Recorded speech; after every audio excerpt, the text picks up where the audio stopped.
नमस्कार। जो मैं आपके सामने आज लेके आया हूँ वो अगेन सेम टॉपिक है, रसशासन मूवी।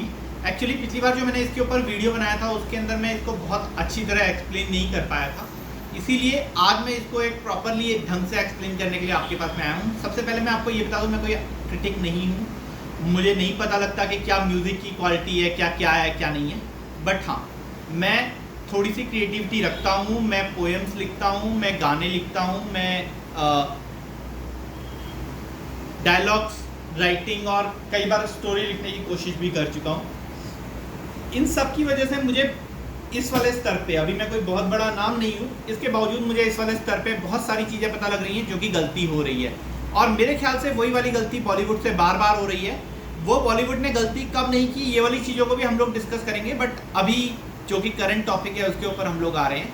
सबसे पहले हम लोग आते हैं कठपुतली मूवी के ऊपर, जो कि अक्षय कुमार की बनाई हुई मूवी है। मैं आपको पूरी की पूरी इसके रिव्यू को एक एपिसोड में नहीं कर सकता, वो बहुत लंबा खिंच जाएगा। तो इसलिए हम लोग शुरुआत करते हैं उन्हीं टॉपिक से जो मेरे शॉर्ट में आप लोगों ने देख भी लिया होगा, जिसको देखकर आप यहाँ पर आए। सबसे पहले रसशासन मूवी की क्या कहानी है मैं बताता हूँ आपको। उसके अंदर विष्णु विशाल नाम का एक आदमी है। विष्णु विशाल जिसका कैरेक्टर प्ले कर रहा है वो आदमी है। और विष्णु विशाल का क्या काम है उसके अंदर कि वो एक राइटर हैं जिन्होंने एक कहानी लिख रखी है। वो हर आदमी के पास में जाते हैं, किसी को भी रैंडमली पकड़ के अपनी कहानी सुनाने लग जाते हैं। इसके अंदर एक सीन है जहाँ पर वो किसी पंचर वाले, मतलब किसी मुजरिम को अपनी कहानी सुनाने लग जाता है, या कहीं पर भी गया तो वहाँ पर अपनी कहानी सुनाने लग जाता है बिना ये सोचे हुए कि इसका नतीजा क्या रहेगा। ये वाला जो कैरेक्टर है, ये वाला जो उसका पिक्चराइजेशन है कैरेक्टर का, ये साफ दिखा रहा है वो आदमी जो थोड़ा सा कंफ्यूज्ड है, पहली चीज़। दूसरी चीज़, वो आदमी जो सहृदय है, जिसके अंदर इमोशंस इतने हैं कि वो इमोशंस के चक्कर में अपनी प्रैक्टिकलिटी को भूल जाता है। तीसरी चीज़, वो इसी टाइप के ही लोग क्रिएटिव होते हैं, क्योंकि क्रिएटिविटी हमेशा इस टाइप का एनवायरनमेंट चाहती है कि हाँ आप दुनिया से कट सकते हैं। पित्त प्रकृति वाले कब क्रिएटिव होते हैं, वो किस तरीके की क्रिएटिविटी करते हैं, इसके बारे में भी हम लोग आगे डिस्कस करेंगे। जो मैं आपको ये बात पित्त का बता रहा हूँ, ये सब कुछ आयुर्वेद के अकॉर्डिंग है। ये कोई मेरी अपना ज्ञान नहीं है, मेरी अपनी क्रिएटेड बात नहीं है। ये हमारे पूर्वजों की कहानियाँ हैं, हमारे पूर्वजों की लिखी हुई बातें हैं, जिनको हम लोग आज की डेट में पढ़ते हैं आयुर्वेद वाले, और इसका हम लोग बाद में मेडिकल ट्रीटमेंट के लिए भी यूज़ करते हैं।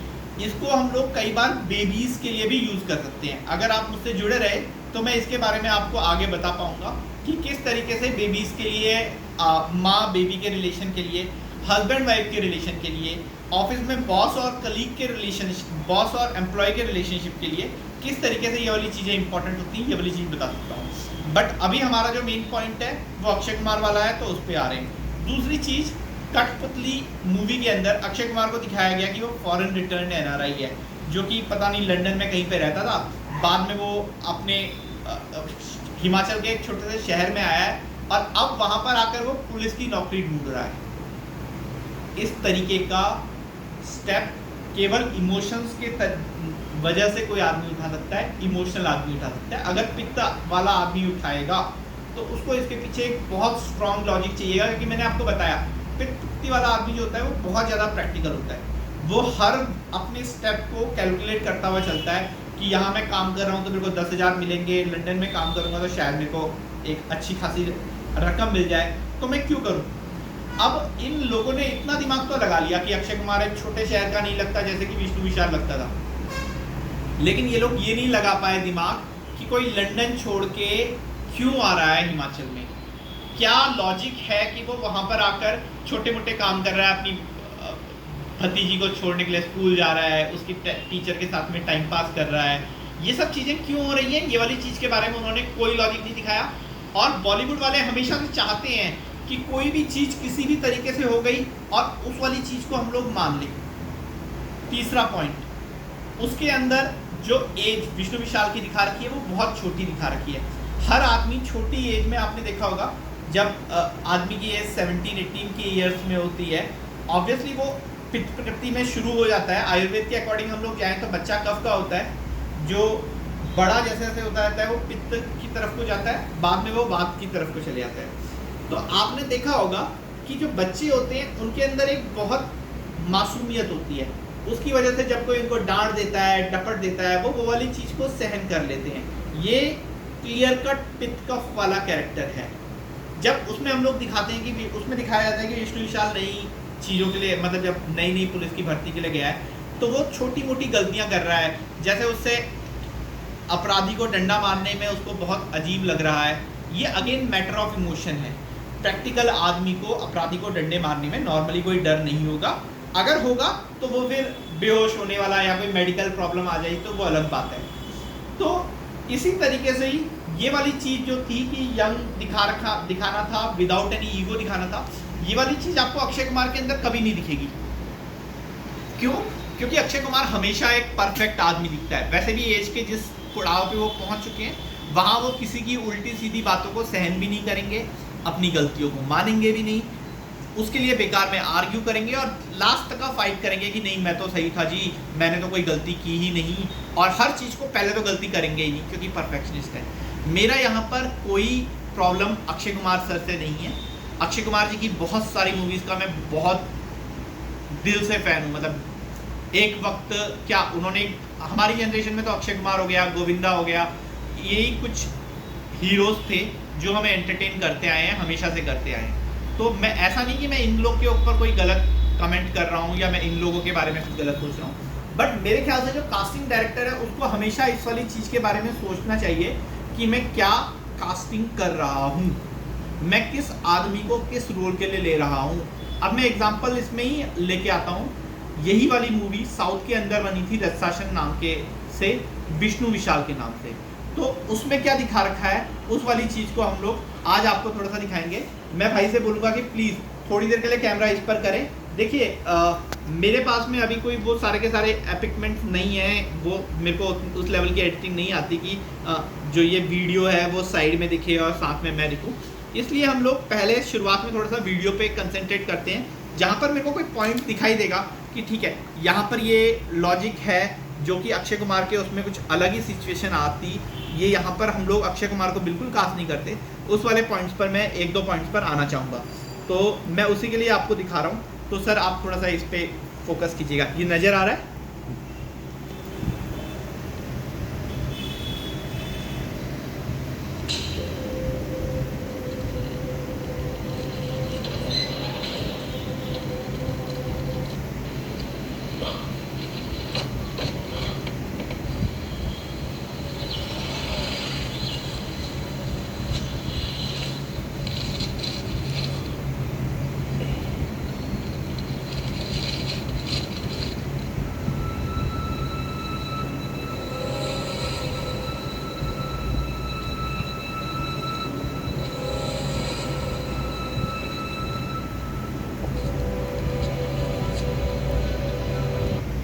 देखिए दोस्तों, कोई उसने हैबिट नहीं पाल रखी, कोई वो सिचुएशन में नहीं है कि रोज़ सुबह दौड़ने जाएगा या कुछ और करेगा। चुपचाप से उसने अखबार उठाया, अखबार को पढ़ रहा है चाय के साथ में, और उसमें जैसे ही उसको एक थोड़ी सी सीरियल किलर वाली न्यूज़ दिखी जिसके बारे में उसको लगता है कि हाँ शायद ये न्यूज़ उसके कभी काम में आएगी, उसने उसको उठाया और सीधे सीधे क्लिप बोर्ड पे टांग लिया। ये पित्त प्रकृति वालों की बहुत एक नॉर्मल हैबिट होती है। हैबिट क्या होती है? मैं खुद पित्त प्रकृति का रहा हूँ अभी भी। एक्चुअली जो आदमी जिस प्रकृति में पैदा होता है वो हमेशा उसी वाली प्रकृति का रहता है। तो पित्त प्रकृति वाले लोगों की ये बहुत एक आदत होती है कि जैसे पुराने न्यूज़पेपर हैं वो लोग उनका इकट्ठा करके पढ़ना उनका एक टाइम में शौक रहता है। उनको लगता है कि वो जितनी भी ज्ञान की बातें हैं सारों को काट कर क्लिप बोर्ड में सजा कर रखेंगे और चेक करेंगे। मतलब आप समझ रहे हैं, जो चीज़ दूसरे आदमी को वेस्ट लगती है, पित्त प्रकृति वालों को एकदम वेस्ट लगती है, जो जिसको वो लोग फेंक देंगे कि नहीं ये कूड़ा है, क्यों फेंका जाए, क्यों रखा जाए अपने पास में। मेरी कई बार पैंट की जेब के अंदर कूड़ा मिलता है, लॉजिक बीइंग कि मेरी आदत है, पहले मैं थोड़ा बहुत आलसी हूँ, दूसरा मैं कई बार चीज़ों के साथ में इमोशनली एसोसिएटेड हो जाता हूँ। इसीलिए अगर आप मेरे मॉम डैड को पूछेंगे तो मेरी जालंधर में ये आदत थी कि जब हम जालंधर में पहले रहते थे तो ये सिचुएशन थी कि जो पुराने अखबार होते थे मैं उनका ढेर अपने पास में रखे रहता था, केवल इस लालच में कि मुझे लगता था कि शायद किसी दिन वो वाली चीज़ मेरे काम आएगी। या इसके अंदर हीरो हीरोइन की फोटो है या कोई किसी लीडर की फोटो है, शायद उसको मैं कहीं पे लगाऊंगा, मेरे ज्ञान में वृद्धि होगी, और वो खाली एक कल्पना में ही रह जाता था। तो ये पित्त कफ प्रकृति वाले लोग जो होते हैं ये नॉर्मली रियल सोसाइटी से कटे हुए होते हैं। इनकी जो समाज की परसेप्शन होती है ये बहुत कुछ अपने दिमाग में होती है और ये दुनिया से हटी हुई होती है। तो इसी तरीके की सिचुएशन भाई की है। भाई प्रॉपर अखबार रोज पढ़ रहा है, उसमें से भी कटिंग काट के रख रहा है, और ये जो कहानी लिख रहा है ये सीरियल किलर की कहानी लिख रहा है। सीरियल किलर ये है नहीं। ऐसा नहीं कि पित्त प्रकृति वाला कभी कोई क्रिएटिविटी नहीं करेगा। पित्त प्रकृति वाला क्रिएटिविटी तब करेगा जब वो उसके ऊपर बीतेगी, जब वो उससे एसोसिएटेड होगा। लेकिन पित्त कफ प्रकृति वाला हमेशा एक अलग ही एनवायरनमेंट में रहता है, वो एनवायरनमेंट जो कि उससे बहुत ज़्यादा लिंक्ड नहीं होता। तो वो वाली चीज़ आपको इस मूवी के अंदर दिखाई देगी।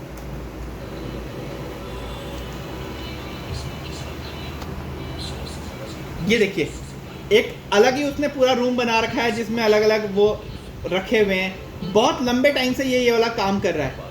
इसको आइडिया भी नहीं है कि ये काम क्या कभी कोई इसके लिए फलदायी होगा या नहीं होगा, बट ये इस तरीके से कर रहा है। लॉजिक बीइंग कि उसके दिल में एक फील है कि हाँ शायद ये कभी उसके लिए काम आएगा।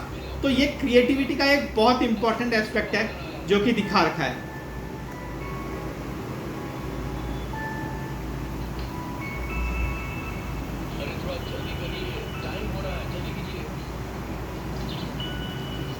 जाने से पहले ये चिड़ियों को दाना और पानी रख के गया है। आप इसका इमोशनल अटैचमेंट देख रहे हैं चिड़ियों से। पित्त कफ प्रकृति वाले लोग हर वक्त किसी से भी इमोशनली अटैच्ड हो जाते हैं। इसीलिए मैं कई बार कहता हूँ कि अगर आपको लिखनी है शायरी वगैरह कुछ भी चीज़ लिखनी है तो आपको इमोशनल होना चाहिए। इमोशनल होने के लिए ज़रूरी नहीं है किसी लड़के लड़की के प्यार में पढ़ें या भगवान देवी देवताओं के प्यार में पढ़ें। सब कुछ बेटर है, आप पढ़ सकते हैं, ऐसी कोई प्रॉब्लम नहीं है। बट शुरुआत में आपको हर चीज़ के बारे में सोचना शुरू करना चाहिए। अगर आप राइटर बन रहे हैं आपको सबसे पहले सोचना चाहिए कि ये पंखा दिन भर चल रहा था, क्या इस पंखे को दिक्कत होती होगी, ये पंखा क्या फील करता होगा, क्या मेरे चलने से जो चींटियाँ मर जाती हैं वो चींटियाँ क्या फील करती होंगी।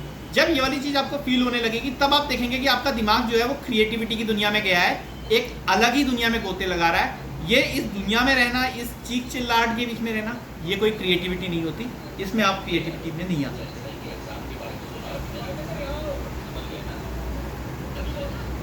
एक और सीन आ गया, ये आदमी पीट रहा है उस आदमी को, मतलब उस मुजरिम को, पुलिस वाला। ये अगर आप इस आदमी पे ध्यान दोगे तो ये पित्त प्रकृति का थोड़ा सा आपको दिखाई देगा। जिस हक से इसने उसको बुलाया, जिस डर के साथ में वो उसको रिप्लाई कर रहा है, ये सारी की सारी चीज़ें जो हैं, सर आप इस पे ही थोड़ा सा फोकस कीजिए, वो ज़्यादा इंपॉर्टेंट है। जिस तरीके से वो दिख रहा है कंफ्यूज, जिस तरीके से वो गलतियों को सहन करने लायक दिखाई दे रहा है, तो वो इसी वजह से ही है क्योंकि वो अपने कैरेक्टर के अंदर है। मैं नहीं उम्मीद करता कि अक्षय कुमार इस तरीके से कभी अपने कैरेक्टर के अंदर होगा, क्योंकि मैंने जितनी भी मूवीज़ देखी हैं अक्षय कुमार की, वो इस तरीके की सिचुएशंस में नहीं देखी।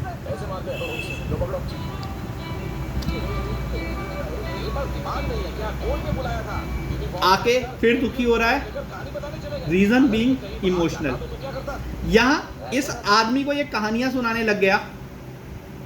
ये आदमी शातिर दिखा रखा है पित्त प्रकृति वाला, इसलिए इस आदमी के पास में जवाब है कि सर इतनी इंटरेस्टिंग कहानी थी कि मैं भागने नहीं वाला था। और शायद अगर ये बहुत थोड़ा देर तक रहता तो शायद ये भाग भी जाता, क्योंकि जो उसकी सिचुएशंस है, जो उसकी एक्सप्रेशंस है, वो देख के मुझे लग रहा है। बट इन्होंने ये वाली चीज़ क्यों दिखाई? क्योंकि एक राइटर की आदत होती है कि वो जहाँ भी जाता है अपनी कहानियाँ सुनाने लग जाता है, क्योंकि वो अपनी कहानी के साथ में भी इतना इमोशनली अटैच होता है कि उसे लगता है ये एक बहुत इंपॉर्टेंट चीज़ है, ये हर आदमी को पता होनी चाहिए। इस दुनिया में ऐसा कोई आदमी बचा नहीं रहना चाहिए जो कि मेरी कहानी को ना सुना हो। तो अमृतत्व या मेरी कहानी हमेशा के लिए याद रखी जाएगी। इसीलिए कई बार राइटर लोग पैसों के मामले में बहुत ज़्यादा अच्छे नहीं हो पाते, उनके पास में बहुत ज़्यादा पैसे नहीं होते। लॉजिक बीइंग कि वो लोग बहुत ज़्यादा इमोशनल रहते हैं चीज़ों के साथ में, बहुत प्रैक्टिकल नहीं हो पाते, तो ये उनके साथ में था। दोस्तों मैंने अभी आपको 3 या 4 सीन दिखाए, उनमें मैंने आपको बताया ये सारे के सारे सीन स्टार्टिंग के हैं। यही वाली चीज़ अगर आपको अच्छी लगी तो हम कंटिन्यू करेंगे। 2 या 3 एपिसोड तो मैं डाल ही दूंगा, उसके बाद में ये इन वाली चीज़ों पे डिपेंड करेगा कि कितना आप लोग इन वाली चीज़ों को पसंद करते हैं, कि क्या आपको इस वाली चीज़ में मज़ा आ रहा है या नहीं आ रहा है। तो प्लीज़ जो भी आप लोग के कमेंट्स हैं वो बिंदास नीचे लिखिए। आपको अच्छा लगा अच्छा लिखिए, गंदा लगा गंदा लिखिए। मैं हर चीज़ को से सीखने के उसमें हूँ मैं, क्योंकि अपनी ईगो को कभी भी बीच में नहीं लाऊंगा कि मेरे को ऐसा क्यों लिख दिया गया या क्या है, क्या सिचुएशन है, ऐसा कैसे कोई लिख सकता है, ये मेरे को कभी फील नहीं होगा। आप लोग को जो इन चीज़ों के अंदर कुछ काम की बात लगी, आपको लगा ये सारी की सारी झूठ बातें हैं, तो आप उस तरीके से लिख सकते हैं। अब सबसे इम्पॉर्टेंट चीज़, मैं ये सब कर क्यों रहा हूँ। देखिए दोस्तों, एक चीज़ को समझिए, हमारे पास में अपने पूर्वजों को वैल्यू करने के सिंपल से 2 या 3 तरीके होते हैं। पहला तरीका होता है कि हम लोग उनकी भगवान बनाकर पूजा करें। दूसरा तरीका होता है हम लोग अपने पूर्वजों के नाम को बढ़ाएं, उनकी जो दी हुई चीज़ें थी उनको सहेज कर रखें, उनके दिए हुए ज्ञान को सहेज कर रखें। आयुर्वेद जो है वो मेरे आपके हम सबके पूर्वजों का, हमारे बाप दादाओं का ज्ञान है। मेरे दादाजी नाड़ी वैद्य थे, but it is nothing that personal point, it is just a generalise point. अगर हम लोगों के बाप दादा नाड़ी विशेषज्ञ थे, हम लोग के बाप दादाओं ने आयुर्वेद की रचना की है, तो केवल कूल दिखने के लिए आप आयुर्वेद को धुतकार कर चले जाएं, ऐसा बिल्कुल नहीं होना चाहिए। क्योंकि जो मैं ये पित्त कफ और वात वाली सिचुएशन जो आपको मैं बता रहा हूँ, ये कोई मेरी कही हुई बात नहीं है। आप किसी भी आसपास अपने बीएमएस के फर्स्ट प्रॉफ के बच्चे से पूछ लीजिए, he will explain you easily. और ये वाली चीज़ मैंने बहुत सारे अपने, जैसे मेरे भतीजे हैं, उनके जो कलीग्स हैं, उनका जो बिहेवियर है वो मैंने खाली फ़ोटो देखकर बता दिया था, और वो उन्होंने एडमिट किया कि वो सारे के सारे बिहेवियर्स जो मैंने बताया वो सही निकले। सेम टू सेम सिचुएशन कई बार मेरे दोस्तों के कुछ फ्रेंड्स के बारे में मैं बता देता हूँ जो कि मेरे पर्सनली नोन नहीं होते। ये कोई इंस्टिंक्ट नहीं है, ये सब की सब एक नॉलेज है जो कि आयुर्वेद ने मुझे दी है, जो कि आयुर्वेद के थ्रू पीढ़ी दर पीढ़ी मेरे पास में आई है। तो मेरी ये कोशिश रहेगी कि आपको आने वाले लेक्चर्स में मैं प्रॉपर वो जो आयुर्वेद के बारे में मेरे जो भी विचार हैं, जो भी मेरा आयुर्वेद का ज्ञान है, वो जितना पास कर सकूं उतना पास करूं। देखो, पूरा का पूरा कर पाना हम में से किसी की भी सामर्थ्य की बात नहीं होती। भगवान कृष्ण ने भी गीता में कहा है, कर्मण्येवाधिकारस्ते मा फलेषु कदाचन। मतलब हमारा काम कर्म करना है, हमारा काम कर्म करना है, फल की इच्छा करना ये हम लोगों को हमारे एम से भटकाएगा। तो इसलिए हमें हमेशा कोशिश करनी है कि हम लोग अपने कर्म में थोड़ा सा सफल हों। और इन सभी चीज़ों के साथ मैं आपको नमन करता हूँ। जय आयुर्वेद।